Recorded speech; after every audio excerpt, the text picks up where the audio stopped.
in the UK, a recession is defined as 2 consecutive quarters of negative economic growth, as measured by the seasonal adjusted quarter-on-quarter figures for real GDP, or gross domestic produce. This means the amount of stuff that the country is producing, whether that be goods or services, is shrinking. It would require 6 months of this reduced output to be classed as a recession.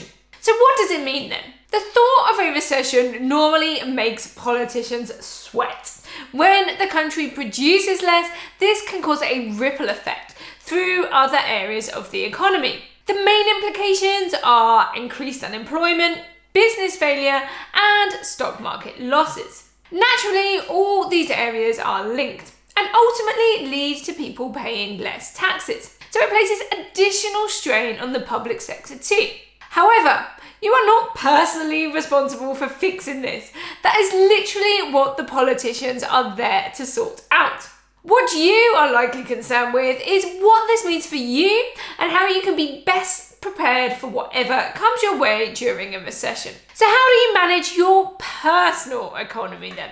I believe that there are 6 main areas that it would serve you well to prioritise ahead of any recession that might be heading our way. The good news is that these are all areas that I've covered before in my videos and on my website. So if your finances are looking generally healthy, then you'll probably get through a recession just fine. But for the purposes of a recap, here are the 6 areas I think you need to focus on to survive a recession. Number 1, debt. With job security at risk during recessions, it's a good idea to minimise any borrowing. This could mean credit card debt, personal loans, or even your mortgage. Imagine that you are out of work. You will want to cut back your expenditure as much as possible. And debt can be a big cause of stress and worry at these times. When you combine this with the fact that the Bank of England is steadily increasing interest rates, paying down your debt as much as possible is a smart move. The same is true for your mortgage. If you can afford to overpay your mortgage, this can put you in a lower loan to value category when your fixed term ends to access better interest rates, or it could reduce your payments in the future if your income takes a hit. Mortgages are complicated financial products, and this is not financial advice. If you're unsure what to do, then speak to a mortgage advisor about your personal situation. 2, budgeting. I have long been a fan of budgeting and its power to help you manage your money. It doesn't matter where you write down your budget. What is important is you have a clear picture of where your money is coming from and going to, and ensure that there aren't any leaks. This is also a good place to look for any areas that you might be overspending or where contracts have expired and you can switch to a new deal. It is also the perfect place to set yourself some goals for your spending and savings and help to keep yourself accountable. If the worst comes to the worst and you are out of work, a disaster or bare bones budget can really help you to know what you need to spend in these situations and what you can get rid of. 3, frugal living. Now, I went off the concept of frugal living for a while as it felt too restrictive.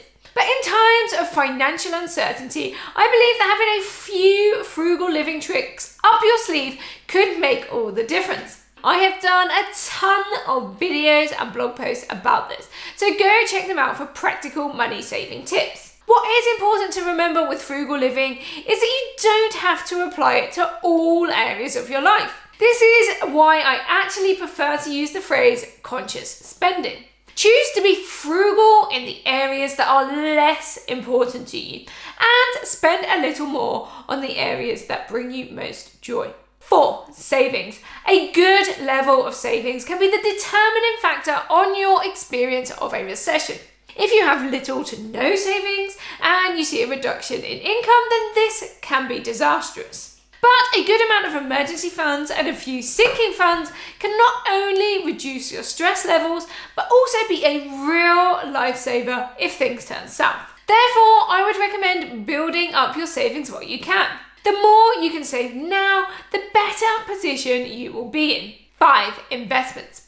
A recession can be a worrying time for investors, whether you are worried about your pensions or your personal investments. With many businesses making cutbacks, reduced productivity, and potentially disappearing completely, this is obviously going to lead to some losses on the stock market. The good news is that this happens a lot, and smart investors will have seen this coming for a while. Once again, you need to know that this is not financial advice and instead is a lesson in investing. One way to minimize the potential impacts of a recession is to ensure that your portfolio is well diversified. Your financial advisor could assist with this, or you could do this yourself by looking into things like index funds. This will mean that even if one or two of the businesses that you are invested in goes under, you will still have money in the others. 6. Income.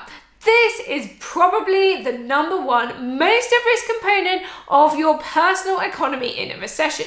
Uncertainty in business means that many employers will look to make savings, which could mean layoffs. In the worst case scenario, your employer could go under. In the last recession, my employer at the time reduced everyone's contract by a couple of hours a week to avoid letting people go. But this was still a reduction in income for me. Increased unemployment and lower profits for businesses mean less tax is paid, which means that there is less to spend on public services. What you can do to protect yourself from this is building protection in for your income. This could look like an insurance policy, or it could be building additional income streams. You might want to look at this from a family or household perspective rather than an individual one, and build more income streams together. If you want to learn more about getting ready for a potential recession, then join the Money Nook. The workshop for this month covers this in more detail, but there are 13 other workshops to build your financial knowledge too. Plus, there are 2 courses on budgeting and investing to build your confidence in these areas. Check out the link in the description for more information about how you can sign up. A big thank you for watching, and if you want to see more videos like this, then hit the subscribe button. Until next time.